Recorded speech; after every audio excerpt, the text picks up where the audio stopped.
또다시 충격적인 사건이 발생했습니다.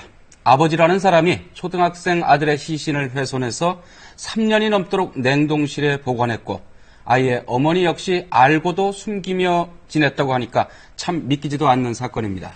네, 현재 경찰의 수사가 진행 중에 있습니다만 풀리지 않는 의문점들이 한두 가지가 아닙니다. 핵심 의혹들을 프로파일러인 배상훈 서울디지털대 경찰학과 교수와 함께 살펴보겠습니다. 안녕하십니까? 네, 안녕하십니까? 이게 아버지가 아들의 시신을 훼손했고 또 아들은 또 어떻게 죽었는지 아직 정확히 밝혀지지는 않았지 않습니까? 예. 이 사건 맨 처음에 어떻게 세상에 드러나게 된 겁니까? 이게? 뭐 잘 아시듯이 이제 11살 여자 초등학생 아이가 이제 가스배관을 타고 도망갔던 그 사건, 네. 이란에서 그 사건을 통해서 이제 장기 결석인 아이들, 초등학생 아이들이 어떤 실태에 있는가에 대한 전수조사를 하는 과정에서 이 학교에 있는 교감 선생님이나 장학 선생님께서 이제 전화를 거는 과정에서 이제 드러나게 된 사건입니다. 네, 사실 너무 끔찍해서 참 보도하기도 참 불편한 그런 사건인데요. 일단 이 사건이 어떤 내용인지 저희가 좀 정리를 해봤습니다. 보시고 얘기 이어가겠습니다. 네, 한 남성이 다급히 뛰어와 주변을 서성이다가 경찰에 붙잡힙니다. 이 남성은 아들의 시신을 훼손해 냉장고에 보관한 혐의를 받고 있습니다. 이 남성은 다친 아들을 내버려뒀을 뿐이라며 살인 혐의는 부인하고 있습니다. 아들 살해한 혐의 인정하십니까? 어머니는 경찰에 신고조차 하지 않았습니다. 부부는 태연이 둘째 아이를 키우고 직장 생활을 했고 이사를 하면서 시신도 가져갔습니다.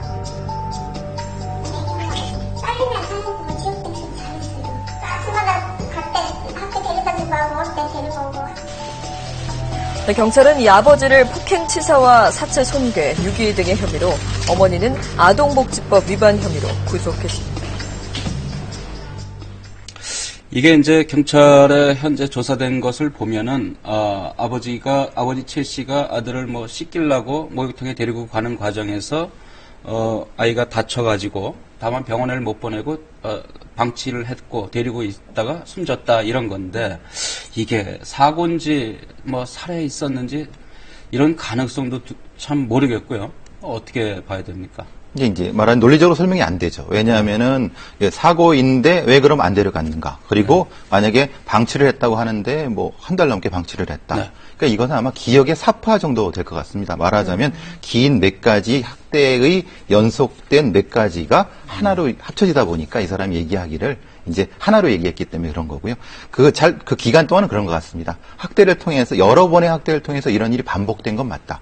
그러니까 반복된 것이 있었는데 그때마다 이제 이 아이는 스스로 일어나갖고 이제 회복을 했는데 그때 마지막에 죽었을 때는 그렇게 못했던 이것이 이제 이 사람의 기억의 왜곡 속에서 이렇게 진술한 것 같습니다. 상습 폭행이 있었는데 마지막 폭행에서 그랬을 가능성이 있다. 숨졌을 가능성이 있다. 그걸 본인은 인지하지 못했거나 아니면 그걸 속이거나 이 두 가지 가능성이 있는 거죠. 네, 경찰이 사망했다고 추정한 시간과 그리고 이 아버지가 이 아들이 사망했다고 하는 그 시간의 간극이 좀 있죠. 예, 그 간극이 아마 그 부분 같습니다. 말하자면은 본인이 실제로 이제 이렇게 되는 거죠.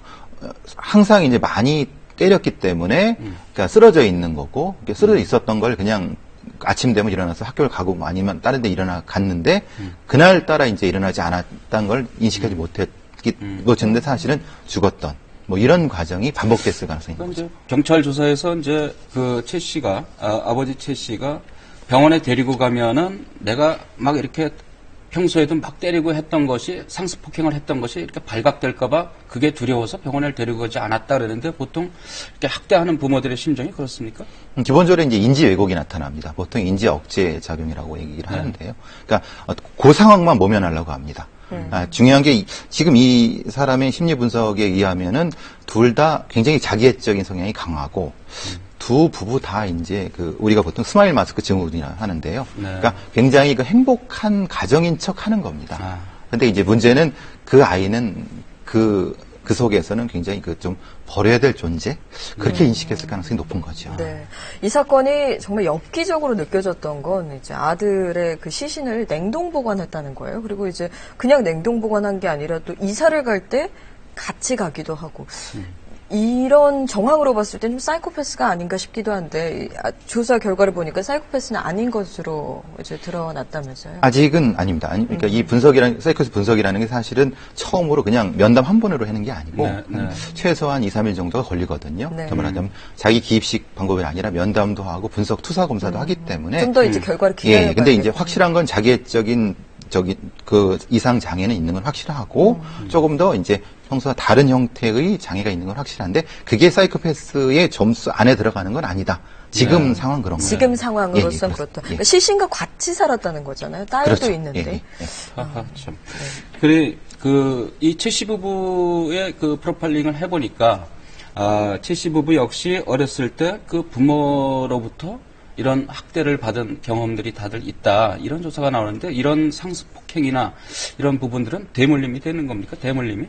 기본적으로 이제 그렇습니다. 이제 어떤 스트레스가 닥쳤을 때 해소하는 방법이 폭력밖에 없다라고 하는 거를 부모로부터 보고 배우는 거죠. 이게 거울 효과라고 하는데요. 그러니까 바로 거울인 거죠. 그러니까 부모가 하는 걸 그대로 따라 배우게 됩니다. 그게 각인이 되는 부분이거든요. 그러니까 이게 사실은 이게 그래서 이제 학교라든가 아니면 사회를 통해서 이게 재학습되는 과정 속에서 이것이 벌어져야 되는데 그렇게 못 됐을 경우 분명히 대물림 될 가능성이 높은 거죠. 그렇군요. 이제 이 어머니의 역할도 주목해 볼 만한 필요가 있을 것 같습니다. 이 어머니가 그냥 방조를 한 건지 사실상 주도를 했는 건지 아직까지는 밝혀지지 않았죠.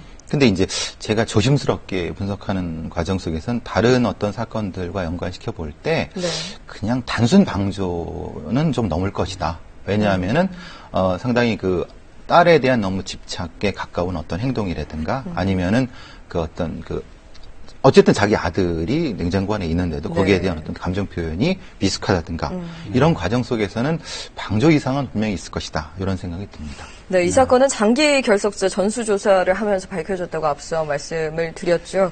어머니와 직접 연락을 취하고 그리고 이 집을 방문해서 사건을 밝혀낸 분과 이제 전화 연결돼 있습니다. 안영길 장학사, 지금부터 그 당시의 상황을 들어보도록 하겠습니다. 안녕하십니까? 예, 안녕하세요. 네, 어머니와 직접 연락을 하셨다고요?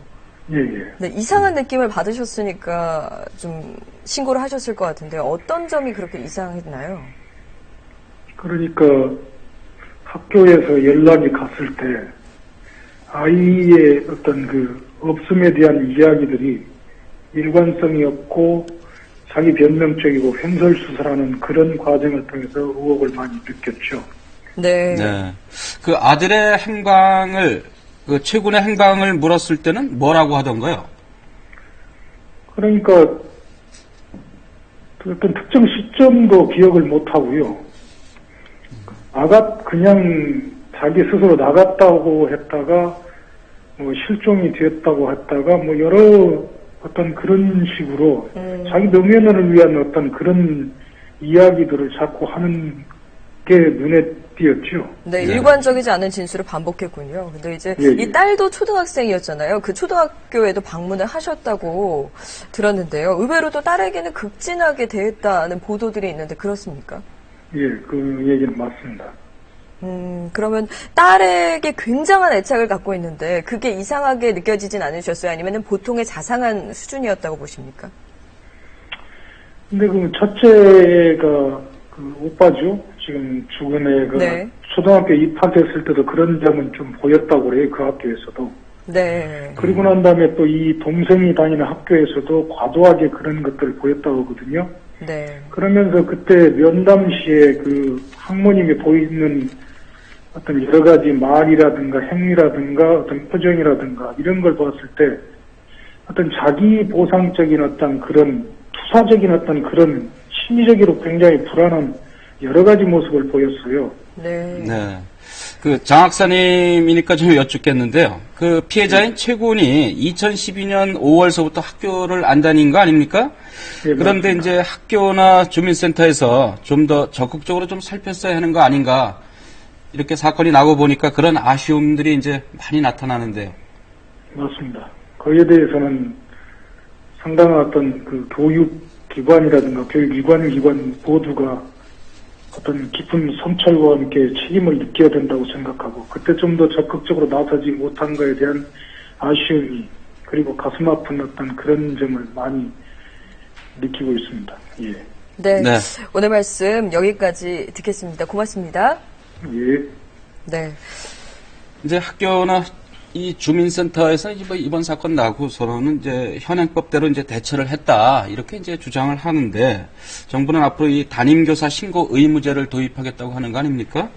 근데 이제 이게 이제 지금은 우리는 이제 그렇게 하겠다 그러는데 다른 나라의 경우는 어떻게 하고 있습니까? 기본적인 철학이 좀 다른 것 같습니다. 말하자면 장기 결석이라는 것은 그냥 어떤 뭐 게으름의 정도가 아니라 그 부모가 그 아이의 권리를 침해하는, 말하자면 의무적으로 보내야 되는데 안 보내는 것에 대한 것을 벌로 처벌하는 데가 이제 미국 같은 경우는 그런 사례가 있습니다. 네. 미국 캘리포니아주의 킹스 칼리지라는 데서 116일을 장기 결석시켜서 안 보낸 거죠. 그런 경우에 6개월 이상의 선고가 내렸던, 그러니까 네. 징역형이죠. 그러니까 자유형으로 다스리는 형태의 철학을 가진 나라도 있고요. 보통은 이제 과태료에 네. 그치는 경우가 있는데 우리는 그것도 조차도 안 하고 있으니까 네. 아무래도 이제 이거를 아이의 입장에서, 아이의 인권의 측면에서 당연히 보내야 된다. 의무적으로 이게 그거를 처벌이라는 어떤 강제정을 해야 된다 쪽으로 가야 될 것 같습니다. 우리도 그런 처벌을 이제 고려하고 있다고는 하죠. 이번 사건 밝혀야 될 게 참 많습니다. 그 엄마의 역할이 무엇이냐에 대해서도 좀 궁금하지만 어떤 것들을 더 밝혀내야 할까요? 지금 이제 실제로 누가 주도를 했는가, 말하자면 이게 이제 살인이 맞는가, 말하자면 그 살인도 이제 여러 가지가 있지만 부작위한 살인. 네. 그러니까 명백히 죽을 게 뻔한데도 병원에 데리고 가지 않은 건 부작위된 살인이 맞거든요. 그거를 이제 그 의도가 무엇인가를 일단 찾아야 되고, 그것 속에서 이제 가족 속에서 그것이 왜, 이건 뭐 본인이 말하는 것처럼 이제 자기들도 학대를 당하기 때문에, 근데 이건 변명 안 되는 거는 자기들이 학대당했다고 자기 아이들한테 학대한다는 건 말도 안 되지 않습니까? 그런 어떤 기재가 분명히 존재했는가에 대한 것도 분명히 찾아내야 될 것 같고요. 혹시라도 이 딸아이에 대한 것도 혹시라도 이제 있을 수 있다면 네. 그걸 좀 찾아내야 될 것 같습니다. 그렇군요. 이게 전국 아동 학대 현황 보고서를 보니까 이제 학대하는 부모가 80%, 그러니까 학대하는 가해자가 부모라고 하더라고요. 친부모죠. 80%가. 네. 그러니까 참 철저하게 좀 관리하고 검증할 필요가 있을 것 같습니다. 오늘 말씀 고맙습니다. 네, 고맙습니다.